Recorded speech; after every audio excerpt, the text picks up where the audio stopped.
Global leaders have been arriving at the Indian capital to convene at this year's G20 summit, and they're touching down in a country whose GDP is among the fastest growing of any major economy and which is poised to overtake the economies of Germany and Japan in the coming years. And it is this environment that many well-educated Indians want to be part of rather than working abroad. All right, guys. Very good morning. Welcome to our design sprint. A team meeting at Hala Mobility, a startup located in the southern Indian metropolis of Hyderabad. Srikanth Reddy heads the company. At 29 years old, he studied telecommunications sciences in Italy and Spain, earned his doctorate there, but then chose to return to India. I had a very lucrative job, in fact. Like it's a high-paying job that I can be happily settled down there.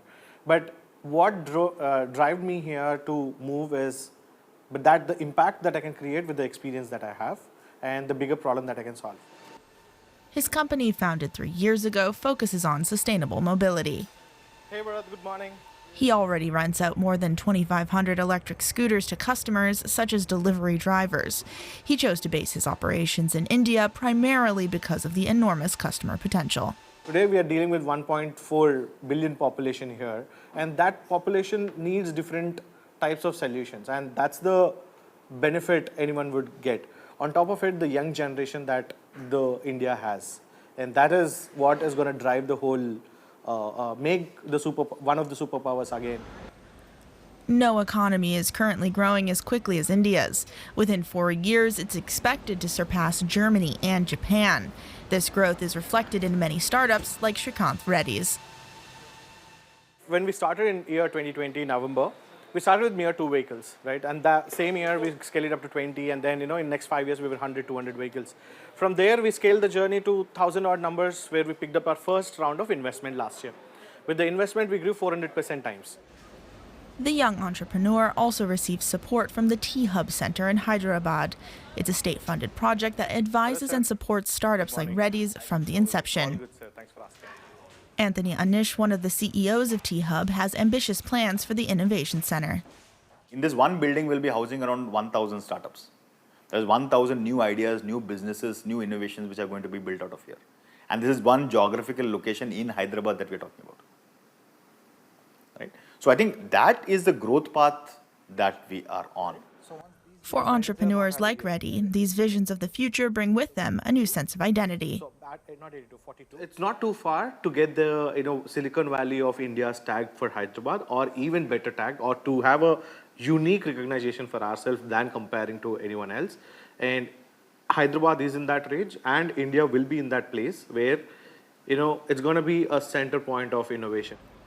India is growing, not just in population and economic strength, but also in the self-confidence of burgeoning tech hubs like Hyderabad. Let's take a closer look at this G20 gathering with DW correspondent Charu Kartikeya, who is outside the G20 venue in Delhi, and Rajiv Biswas in Singapore. He is Executive Director and Asia-Pacific Chief Economist at S&P Global Market Intelligence. Welcome to both of you. Rajiv, let me start with you. India has outgrown China this year as the most populous country in the world. Its GDP is among the fastest growing of any major economy. What role do these facts play for India in hosting this summit? I think the G20 summit taking place in New Delhi is happening at a historic moment for India with its growth rate, the fastest in the G20 this year, and also having surpassed China, which for many years was the fastest growing large economy. So I think India is now looking like it's going to become one of the most important emerging markets in the world. Our forecast is that India will become the 3rd largest economy in the world by 2030. So I think the G20 summit very much puts a spotlight on India. There was a business summit ahead of the G20 Leaders Summit, which brought together many of the world's leaders of multinationals for dialogue. So I think we're seeing far greater focus on India for multinationals to invest and for trade, and also, I think, for technological exchange with India. And of course, the host of the G20 summit is trying to deliver results. Charu, over to you. India's G20 Sherpa says the leaders' final declaration is almost ready and will be a, quote, voice of developing countries. Yet from the outside, it seems that there are quite a few stumbling blocks. The war in Ukraine, for example, or vital climate change action. Tell us more. Well, yeah, Chris, what I can tell you is that earlier this morning, there were media reports that the G20 Sherpas meeting that concluded yesterday, it was essentially inconclusive as far as the declaration is concerned. And there were reports that India was trying to accommodate China and Russia's concerns vis-a-vis Ukraine in the declaration, to which almost all of the entire Western bloc objected, and therefore it didn't really work out. Now, the G20 Sherpa, Amitabh Kant, was obviously asked this question in the press conference that I attended here at the International Media Center, which is very close to the actual venue of the G20 summit. And Amitabh Kant was very cautious in giving the reply. He said that as Sherpa, it is our job to give recommendations to the leaders, but this is the leaders' summit. So it is up to the leaders whether they will accept it or approve it or not. So that was a very cautious, a guarded sort of a response that Amitabh Kant gave. In fact, all the MEA senior functionaries who were present here, they were very guarded in those responses as far as that question is concerned. And that sort of explains the situation. It's a quandary that India is in. There are several reports, and these reports have been consistent, that things have not been working out. Ukraine continues to be the bone of contention. But what actually happens, we just need to wait for one day more to find out. Rajiv, back to you. Against the backdrop of this political disagreement, are the days of finding consensus on economic issues within the G20, are these days over? I think when we look at what happens in the G20, it's not only about the Leaders' Summit, but also the lead up of events all the way through to the Leaders' Summit. India has hosted about 200 different events, ministerial meetings, finance ministers, agriculture ministers, tourism ministers. So I think a lot of achievements have already been reached in very many different industry sectors amongst these ministers. But also there's been a lot of business dialogue held in India around the G20 summit, including many business leaders of global multinationals, which I think will very much advance cooperation, particularly between India and many of the multinationals. But also these G20 summits are very important because of the opportunity for bilateral dialogue between the G20 countries. For example, the bilateral dialogue between India and the US will be very important. The dialogue between the EU and India will also be very crucial, because these are two very big economic partners for India. And therefore, I think that will be as much of substance as the G20 communique and so on. So I think we also need to look at what will come out of those bilateral dialogues. And I think there'll be a lot of very positive outcomes from many of those interactions. Rajiv, the Indian G20 presidency has been going on since November of last year. There have been numerous meetings among ministers. None of these meetings has produced a final communique in which all of the members agreed. What are we to make of that, though? Well, I think, of course, the G20 is a very diverse group of nations, and I think it's obviously difficult, given some of the divisions, to find agreement on a wide range of issues. But beneath that, I think, is what is happening amongst the majority of nations. So I think that's really important. For example, in the area of climate change and financing of the energy transition, there is a lot of work happening amongst a majority of nations. So even though perhaps all nations don't agree to the exact same declarations, nevertheless, I think there is strong commitment from most, if not all, of the nations to some form of achievements. For example, one very important area for the G20 that's of focus is how the multilateral institutions will be financing the climate transition.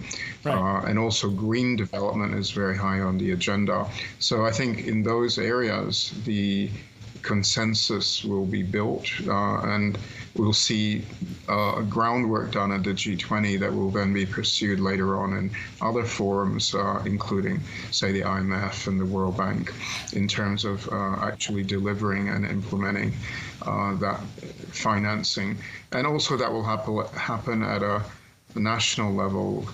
We are seeing much greater initiatives in the US to finance the energy transition in the global south. The EU, of course, has this very much at the top of its priorities as well in terms of financing the transition in terms of climate change. So I think the G20 does have huge amount of groundwork being done that helps in these other areas of implementation as well. That may take place later, but these meetings are very important to build a consensus. Charu, back to you in Delhi.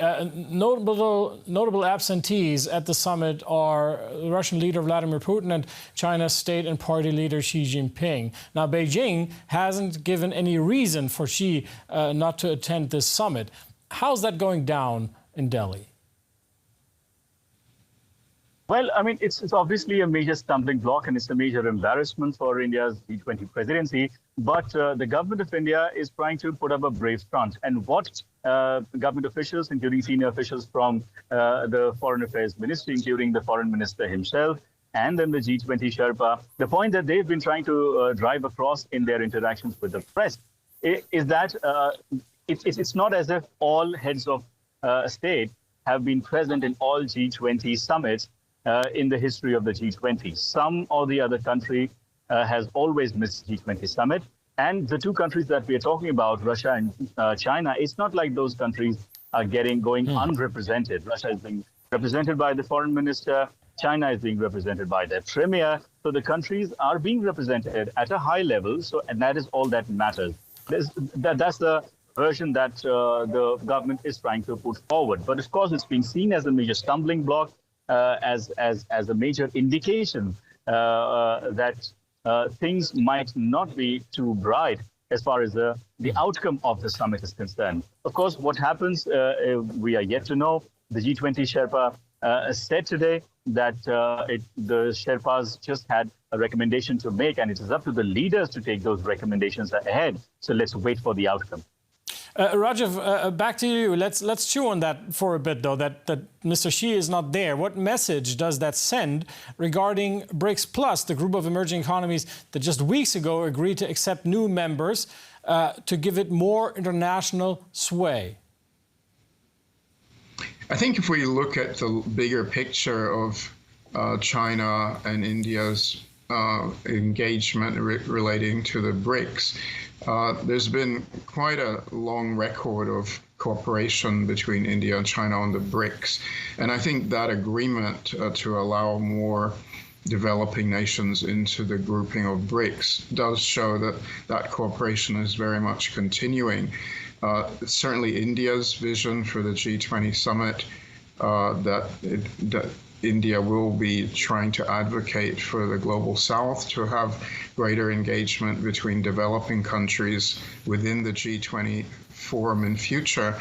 And I think clearly what we see from the recent developments with the BRICS grouping is that both China and India are also very much in favor of expanding their engagement to a larger group of developing countries, because I think there is that recognition that India and China are the two largest emerging markets, and they have a great deal to offer to help other developing countries to also move along the path of economic development, partly through financing, but also through their own experience in terms of adapting technology, in terms of policies for industrial development. There's many different areas where the experience of China and India will help other developing countries on their development path.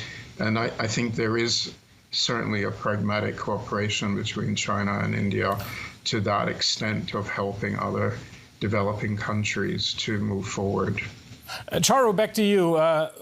Tell us how the Indian capital has been preparing for this meeting.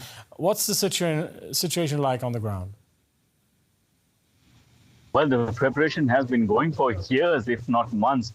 Right now, I'm standing at the International Media Center, which has been specially set up for the thousands of journalists who have flocked to the Indian capital from all across the world. You can see behind me, this is a massive hall, and this is just one floor. There are 2 floors of such massive halls with separate briefing rooms. There are interview rooms. There are refreshment corners, and this is just the media center.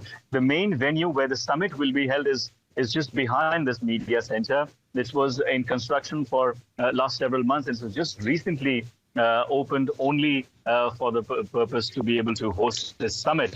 Apart from that, in the national capital in Delhi, for 3 days, all educational institutions, all commercial institutions, private offices, public offices, they've all been shut because there is a large security cover across the capital.